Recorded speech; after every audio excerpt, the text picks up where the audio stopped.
Alright, hello fun and welcome back to my Fallout 4 Mod Spotlight series, where today we are having a look at the Combat Anti-Material Rifle mod, which is being made by user MacLeod. And what this glorious little piece of work looks to add into the game is a fun new semi-automatic anti-material rifle for you to enjoy. And I very much have been enjoying this thing, despite it being a bit of an oddity for me. I don't normally look at guns that have been nifbashed, as in they're taking existing in-game assets and throwing them together to make something new, because frankly, a lot of them are kind of awkward and weird, and I don't care for the look of them. But this one is a pretty well thrown together nifbashed gun that I have very much been liking. So let's jump on over here and have a look at what exactly we do get with the Combat Anti-Material Rifle, which in its most basic and standard form will do 100 damage with a 50 caliber round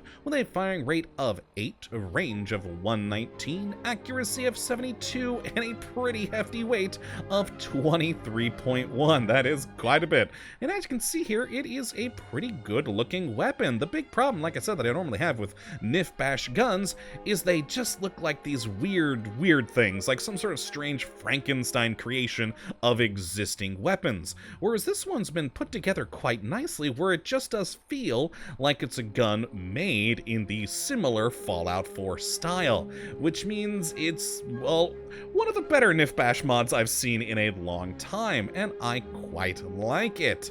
Now, as for the gun itself, it does have a pretty decent list of modifications, nothing too crazy, but, you know, enough to make the gun more capable, more powerful, and of course change up a few things here and there for more of your style of play. There's, again, not a huge list, but enough to make this thing useful into the later game, especially if you take, you know, the kind of perks that'll increase the damage even beyond what the modifications can do. Now, as for how you get your hands on one of these lovely things, well, first and foremost, there are some DLC requirements. You are going to need Far Harbor as well as Nuka World for this thing to work. And after that, you'll start seeing it in the world at level 25 on Gunners, Brotherhood of Steel, and also Super Mutants. So, yeah, you're gonna have to be careful because, well, those same people may be carrying one of these, and it will hurt if you get hit by it. Good times. Now, as for the modifications, let's head on over here and start with the frame category, which is a, you know, mainly aesthetic sort of thing here, which is pretty cool to have that in a, you know, any gun mod, where we've got either a bipod, carry, handle, charge handle, or combinations of those things, or of course the standard, which has, well, none of them. But yeah, some very nice aesthetic options here. Now, in the barrel category, we've got a short, long, ported, and ported long barrel to help with your range and accuracy. In the stock, we've got a short, full, and recoil compensating. Always nice to see there.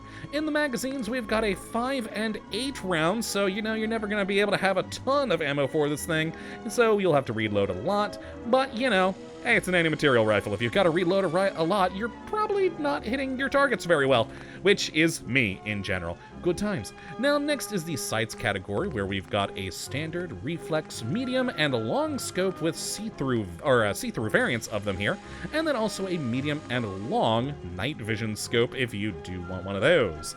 Now, in the muzzle category, we've got nothing, a muzzle brake or suppressor if you're wanting to be a bit sneakier with an anti-material rifle, which does always kind of make me laugh having a sneaky anti-material rifle, but hey, there you go. And finally, we have the receiver category, where we go down from the standard all the way to advanced, with the pretty typical sorts of things here, like hardened, powerful, etc. And with the advanced bringing this gun up to the most base level damage before other perks of 175, which is pretty darn good for this thing. Outside of like the Gauss rifle, I really can't think of another gun around about that damage. I mean, I'm sure there is, and I'm just forgetting about it right now, but that's some pretty darn good damage there. And yeah, that is it for the different modifications. Not the largest list ever. I would love to see some more sights as per usual. It's always a thing I enjoy.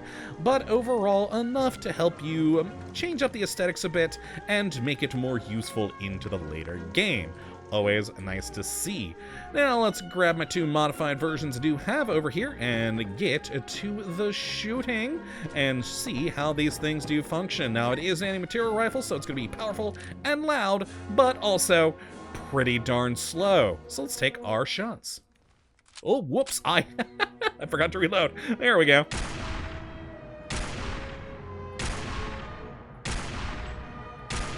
And there we are. 5 shots down range with this thing, and despite being an anti-material rifle, as you can see here, we don't actually get a whole lot of kick, which honestly is the one thing that does kind of bother me about this gun, but yeah, I'm okay with it overall. You'd think that an anti-material rifle, especially when doing so much damage, and with such a loud thud, would give a bit more of a kick.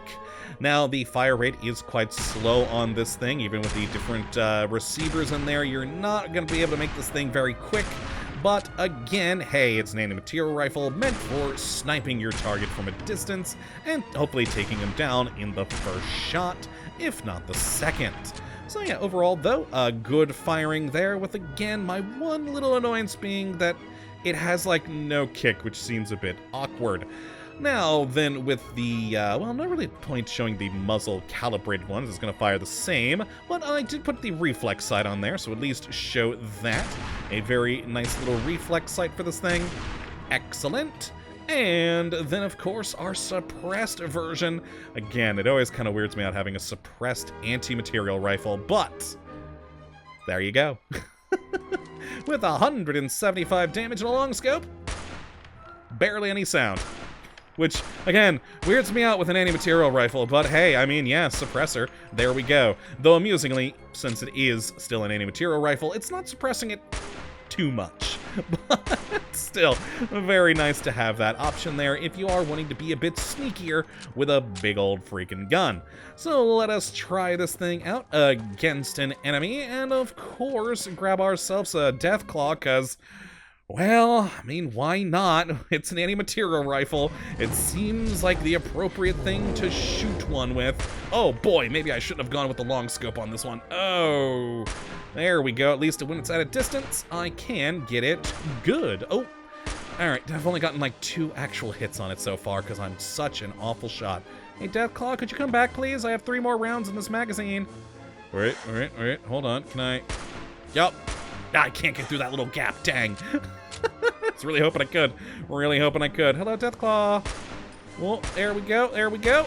And there we go. There were 2 good, solid shots I got in there that did a large amount of damage, but for the most part, I was hitting extremities and not doing so great. Let's actually go over to the slightly less powerful, only at 150 muzzle calibrated one here that I made, since it is more of the you know, hollow sight there, or reflex sight rather. I forgot the word there for a moment, but still, you know, we'll actually be able to hit without being able to zoom out and having to take a look of where is the Deathclaw through the scope.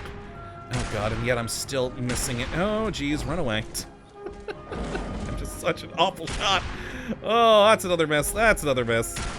And come on, there we go. Come on. Oh boy, yeah, I am an awful shot. And there we are. That one hit him. It did some okay damage. Ooh, 1 more shot should do it if I can hit. There we go, finally. Boy, I suck. But yes, this is the Combat Anti-Material Rifle, a fun new gun for you to take out your enemies with. And I mean, come on, who doesn't love a powerful anti-material rifle in their arsenal? And like I said, the Nifbash nature of this one I quite enjoy, since it is a good-looking one, rather than some weird Frankenstein creation, and I have very much been enjoying it. A few minor things could certainly be improved, and hopefully we'll see some improvements with it, such as more modifications in the future. That would be pretty nice, but overall it is still a fun gun to play with. So if you'd like to take a look at this for yourself, which I'd certainly recommend you go and do, you can have a look at the link in the description of the video, as per usual. But until the next episode, thank you for watching, and as always, we'll have a good one.